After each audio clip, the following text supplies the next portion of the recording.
I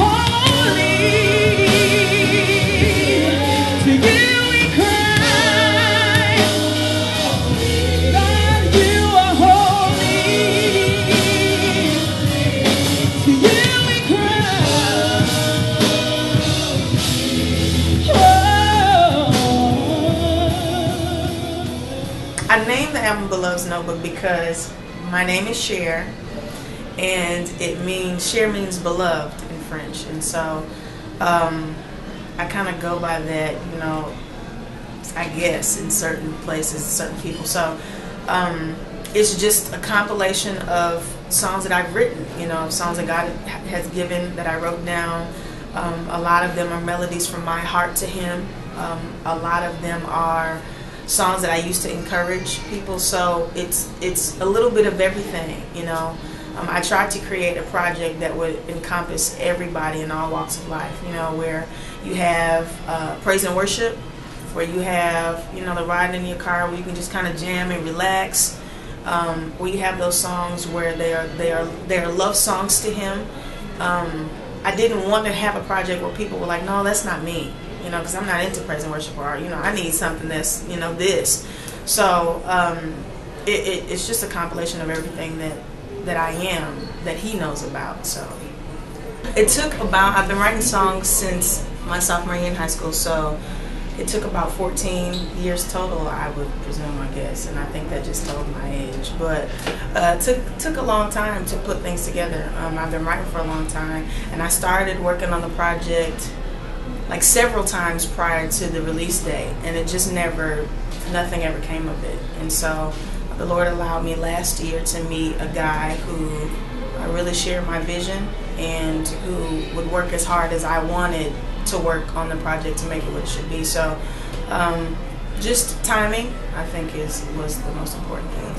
I want to say timing again because I think that's like major, that's important, because sometimes we move outside of God's timing trying to do something on our own, and it never works, and we wonder why. Well, that's it, you know. So timing on my part, a lack of preparation and maturity. I know that now, didn't know that then.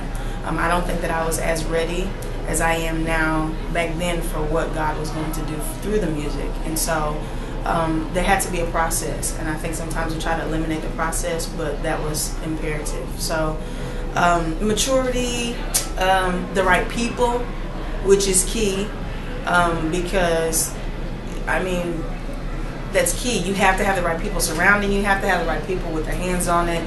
And not to say that the people that I tried to work with prior were not the right ones. It's just it wasn't the ones that were purposed for the project. So, and then you have to have money. And in high school, I didn't have it. So, so you know, that was key too. So, just little things like that.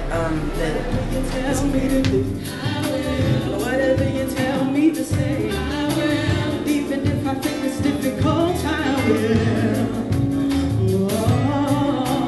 Whenever you tell me to go, I'm so wrapped up in you, you know. Simply because I trust you. The process for writing a song was probably hearing from God. You know, the songs that I've written on this project, and even songs that didn't make the project, I can't, all of them are different. You know, sometimes it's the music that comes along, and sometimes it's the lyrics. Sometimes, you know, I'm writing a song while I'm driving, or, you know, just little bits and pieces. So hearing from God on what to deliver is first and foremost.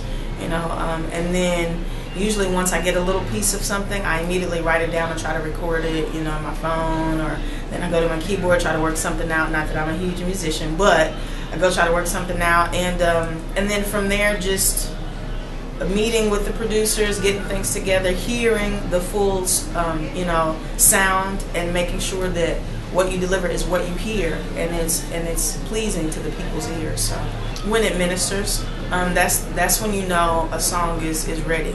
You know, for me, a lot of people are, because I'm not a musician at heart. You know, I can't just get on the keyboard and make you move because of what I can play. But when a song ministers, especially with the fact that it's ministry for me, that's when I know that it's ready. You know, if I have to listen to it and am thinking to myself, where's the moment of the song, then it's not ready. And so every song that I put on the project has a moment, whether it's, you know, if it makes you feel it, that's the moment. So when it ministers, that's when it's ready. The song that I'm trying to push for my single, which is Breathe On Me, ministers to me the most at this point, because it, I'll be honest to say, like, I wrote it on a Saturday morning, sitting outside, you know, on my stairs, on my porch, and I just began to look at all the things that God created. You know, the air, the birds, the trees. It was really early, so birds are chirping, and He brought back to my remembrance that without His breath, none of it could be. You know, and so the song just kind of talks about how we need Him. You know, even the very breath that we breathe, it belongs to Him, and if He cuts it off, that's it. You know, so that ministers to me at this point, because the place where I'm moving into, I need Him, and if He doesn't go with me, I might as well stop now. Breathe on, real simple. Breathe on, breathe on. Oh, breathe. Oh, will you understand that, God, I need you to breathe.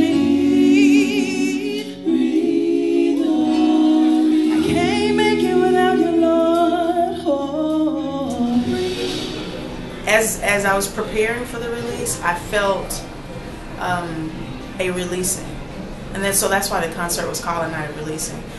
It was my birthday, my 30th birthday, and I was fully aware spiritually of what was taking place. You know, 30 was the age that Jesus fully stepped into His purpose for which He was born. You know, not to say that He wasn't God prior to 30, but that's when He started His ministry. 30 was the age that a lot of priests were able to commence into their office of ministry, and so in my mind, I'm thinking, this is fully ministry. You know, this is a night of releasing for my project. You know, I had nurtured it for such a long time. People hadn't even, there were some people, you know, that had never heard me sing before, didn't know that I could write like that, had heard me preach but had never heard me sing. Some people hear me sing but had never heard me preach. So it was just a night of releasing totally, and that's where my mind was like, this is the moment. So as I was going up to the stage, I don't know that I had a feeling, which is odd, because I was just like, let's get it, let's do it, you know. It's strange because even as I minister, I have a feeling of reverential fear, but not nervousness, and a fear of peace, but not comfort. You know, so it's that, let's do it. You know, I don't know what's going to take place. So as I was walking up to the stage, that's the thing that I said to God, and I always do as I prepare to do anything. Let's do it. So that's what was on my mind.